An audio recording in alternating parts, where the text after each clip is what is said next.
myself Swapnil Ghosh from Sector Vidyaniketan Malwa. During the last lecture, we have started the new chapter, that is diversity in living things and their classification. In that, we have completed diversity in plants. After that, we also completed the structure of plant with the different parts of the plant, that is stem, root, leaves, and fruit and flowers. Okay, so we studied that point during the previous lecture. Now today we are going to start the new point of this chapter. The point is need for classification of plants. Okay, so why there is a need of classification? Now we have studied the definition of classification. Means when we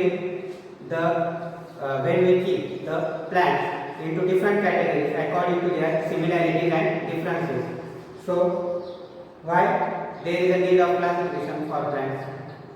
So answer is that now you know that in nature there are different types of plants are found. So there is a confusion regarding their identification or their study. So that's why scientists do their classification. Means they divide the plants into different groups and subgroups according to similarities in the characteristics as well as differences. Okay. So up to now information about lakhs of plants have been collected. Now you know that up to present near about lakhs of plants have been collected or the study is collected. While studying the diversity in plants, they are classified for the sake of continuity on the basis of their similarities and differences. So scientists separate these plants into different groups and subgroups according to their similarities and differences. Okay. Similarities and differences in their structure, their organs, after that their other characteristics. So the scientist Carl Linnaeus. Now firstly the Carolus Linnaeus is the name of the scientist who made the first scientific classification of plants. Means Carolus Linnaeus is the first scientist who do the classification of plants for the first time. Okay. Initially it was his method of classification that was used by all. So at that time Carl Linnaeus was the first scientist who did the classification of plants, and other peoples in all the countries they refer that method of classification. Okay. Now there is one table, observe and discuss. Take a round through a garden or in your surrounding and list the plants that you see. Okay. So you visit nearby garden or surrounding area. In that you make a list of the plants which are present in your surrounding. Draw their pictures if you can and draw a table as shown in below and complete it on the basis of information you gather. Discuss it in the class. For example, we take one example. In the book the example is given rose. Okay, for example we take the rose. At that time you collect the information regarding the points which are given in the table. So first point, where does the plant occur? So where this plant occurs? Rose naturally on the land. Okay, so therefore it occurs on the land, and so therefore it is a terrestrial plant. Okay, then nature of the stem.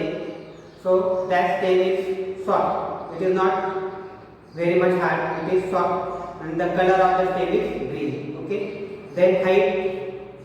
Is the height short, medium or tall? Now rose plant having medium height. Then branches. So near about 8 to 10 branches are present in rose plant. Then what is the color of leaves? Green colored leaves are present. Then venation. Which type of venation? Reticulate venation is present in the leaves. Then flowers. What is the color of the flower? Pink or red is the color of the flower of rose.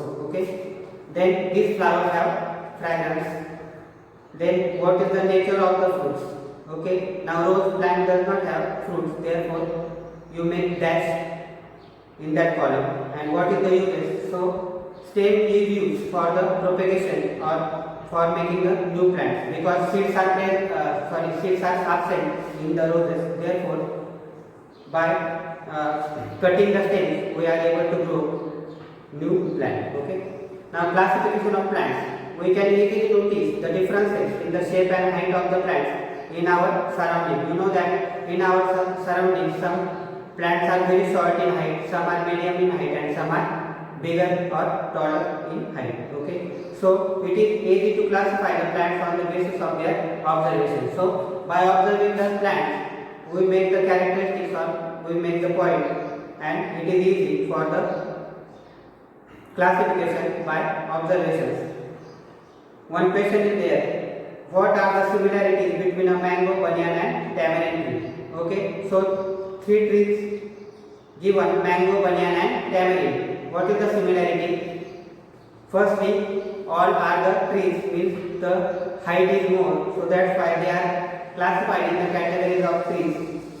Then all the trees are terrestrial, means all the trees are grown on the land, therefore they are terrestrial, and they are perennial. What is meant by perennial? We will learn in next point. Okay, so perennial means the life cycle or the life period is more than 2 years, therefore these plants are called as perennial plants. Okay, first we will see the three types of plant, that is tree, then shrubs, herbs and vines. So these are the four types of plants. First is trees. Now what is the special characteristics of trees? Some plants grow tall, for example neem, mango, banyan. Okay, these plants having more height, therefore they are classified in the category of trees. Okay, their stem or trunk is hard. Now when you observe the trunk or stem of the plant, trees, so it is very hard. They have branches at some height above the ground. Okay, for example in that picture the mango tree is shown. In that you have seen the branches after, means on the stem, but on some specific height. Okay, so they bear flowers and fruits for many years. Such plants are called trees. Okay, so you know that mango tree having bears fruits for so many years, therefore these plants or trees are called as perennial trees. Okay, so trees are tall, big and perennial. What is the meaning of perennial? These plants live for many years, therefore they are called as perennial plants. Okay, next one. What are the similarities between the hibiscus, oleander and lantana plants? So all the plants are shrubs and they are also terrestrial, they grow on the land.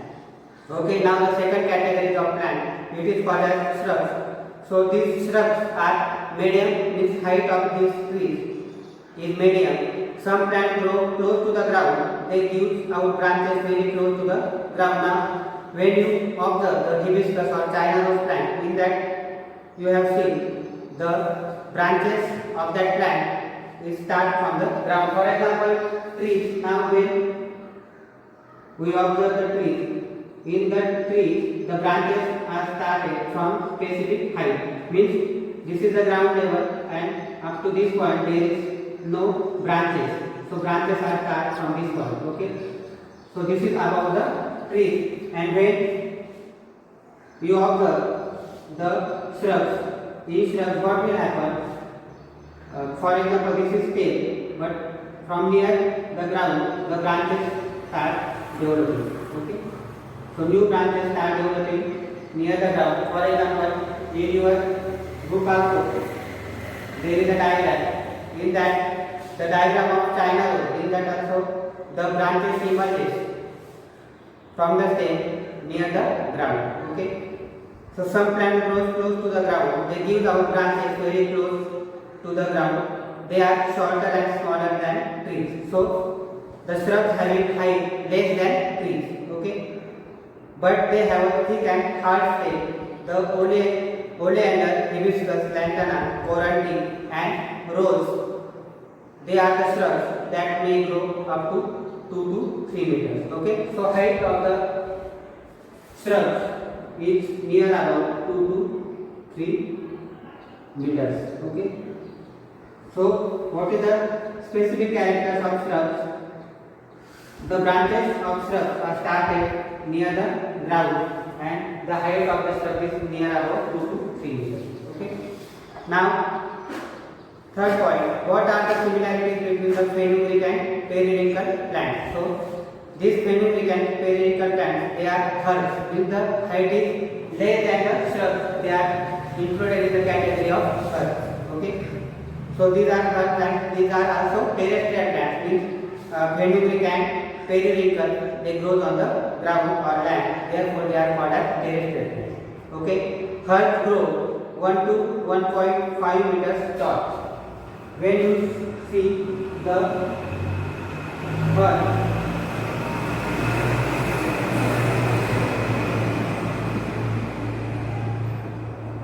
so these plants grow up to 1 to 1.5 meters.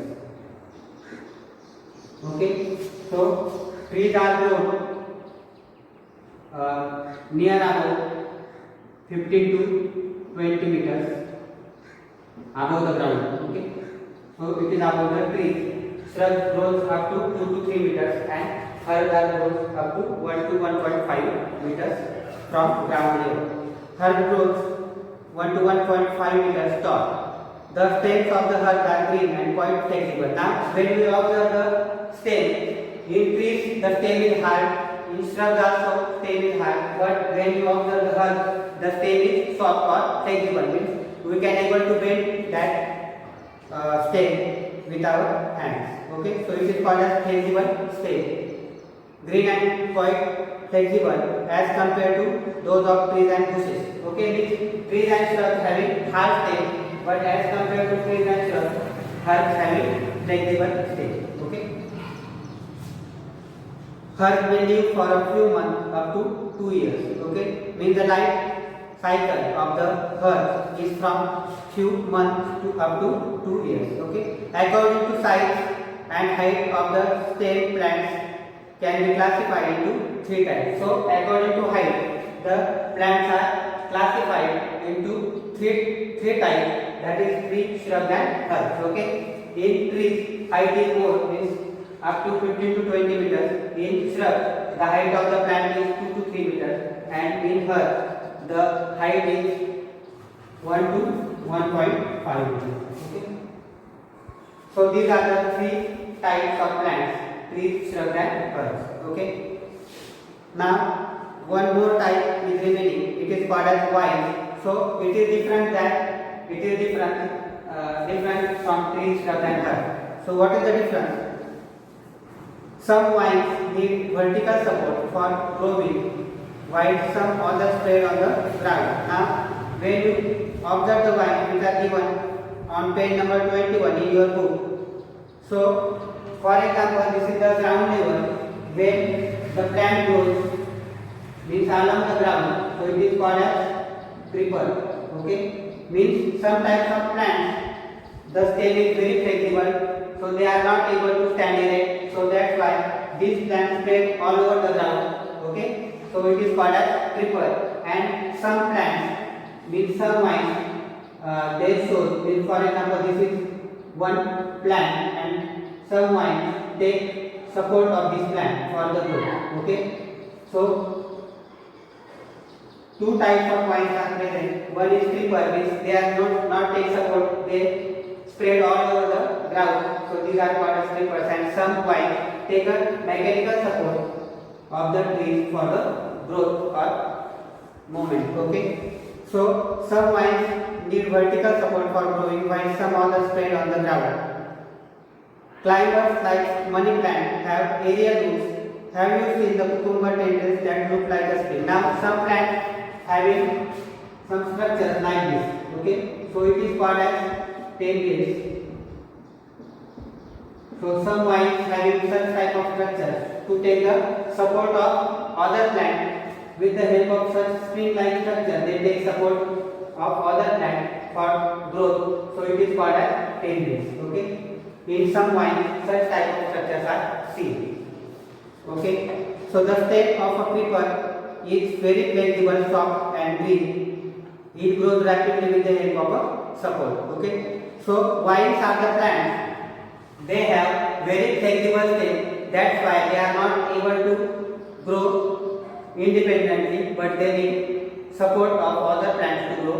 Otherwise, they creep all over the ground. Okay, so such vines are different from the trees, shrubs and herbs. Okay, So these are the 4 categories of the plants. Now one question is there, for how many years do crops like bajra, wheat, corn, radish or marigold live? Okay, so the life cycle of bajra, wheat, corn, so it is completed in 1 year. Therefore these plants are called as annual plants. Okay, means the plants which complete their life cycle within 1 year, such type of plants are called as annual plants. Okay, some plants complete their life cycle in 2 years. So such type of plants called as biennial plants, and some plants complete their life cycle in 4 or 5 years and more than 2 years. They are called as perennial plants. Okay, so life cycle of plants like jawar, bajra, wheat, corn, so is completed within 1 year. So such type of plants are called as annual plants. The life cycle of plants like carrot, beetroot, okay, beet and carrot, they complete their life cycle within 2 years. Therefore such type of plants are called as biennial plants. And the shrubs like hibiscus, then oleander, and the trees like banyan, mango, okay, fig, such type of trees, they live more than 2 years. Okay, so life cycle is completed more than 2 years. Therefore such type of plants are called as perennial plants. So according to the period of the life, the plants are classified into 3 categories: annual, biennial and perennial plants. Understand? So now one more point is given, to which part of the plants are butterflies and insect attractive. On page number 22 there is one question, can you take, to which part of the plants are butterflies and insect attractive? So the answer is flower. Okay, now you know that all the butterflies and insects are attracted towards the flower for collection of nectar or pollen grains. Okay, so the plants which bear the flower, means the plants having flowers, they are called as flowering plants, and the plants which does not having the flower, they are called as non-flowering plants. Okay, for example banana, in banana there are no flowers, therefore it comes in the category of non-flowering plants. Okay, so the plants which bear flower, they are called as flowering plants. For example hibiscus, rose, okay, then jasmine. So such type of plants are called as flowering plants, and in some plants like banana the flowers are not present. Such type of plant is called as non-flowering plants. So in non-flowering plants may not have organs like root, stem or leaves. Okay, now use your brain power. What type of plants are toadstool and mushroom? Okay, so mushroom are not included in the category of plants, but they are called as fungi. Means they are not able to synthesize their own food. They depend on other. So such type of plants, and they feeds on the dead and decaying matter. Therefore they are called as saprophytes. Okay, now next question, what type of plant is the fig? So fig is in which category? Tree, because fig grows more than 50 to 20 meters height, therefore they are included in the category of trees. Now do fern, algae, money plant bear flower? No, money plant, their algae and fern do not have flowers. Okay, and one interesting information is given. The world's largest flower is found in the Indonesia. The diameter of the flower of the plant Rafflesia arnoldi is about 1 meter. Okay, so in Indonesia the world's largest flower is found. The name of the flower is Rafflesia arnoldi, and the diameter of that flower is near about 1 meter. The world's smallest flower, now this is largest flower in Indonesia. Rafflesia arnoldi is the largest flower. Which is the smallest flower? It is called as Olfia or duckbill. Its diameter is as small as 0.5 millimeter. Okay, now the remaining topic or remaining points of the chapter we will discuss in the next lecture. Okay, thank you friends.